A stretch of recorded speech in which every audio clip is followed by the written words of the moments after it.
சுதந்திரம் வாங்கின காலத்திலிருந்து இன்றைக்கு வரைக்கும் காவேரி பிரச்சனையும், முல்லை பெரியாறு பிரச்சனையும், தமிழக மீனவர்கள் பிரச்சனையும் தொடர்ந்து பேசிக்கொண்டுதான் இருக்கிறோமே ஒழிய எதற்கும் இதுவரைக்கும் நிரந்தரமாக தீர்வு ஏற்பட்டதாக ஒரு வரலாறு இல்லை என்பதை நிச்சயமாக இந்த நேரத்தில் நான் பதிய வைக்க விரும்புகிறேன்.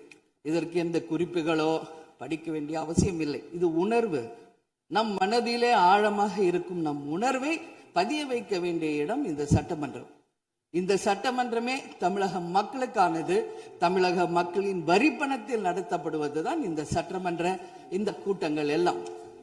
அப்படி இருக்கையில் தமிழக மக்களின் உரிமையை நாம் ஒவ்வொரு முறையும் நம்மை சுற்றி இருக்கின்ற மாநிலங்களிடம் போய் கேரளா, கர்நாடகா, ஆந்திரா, இன்னொரு பக்கம் மீனவர்களுக்காக ஸ்ரீலங்கா என்று தொடர்ந்து கேட்டுக்கொண்டுதான் இருக்கிறேன் ஒழிய தன்னிறைவு பெற்ற ஒரு மாநிலமாக தமிழ்நாடு என்றைக்கு வரப்போகிறது என்பதை தான் நான் இந்த நேரத்தில் சிந்திக்கிறேன்.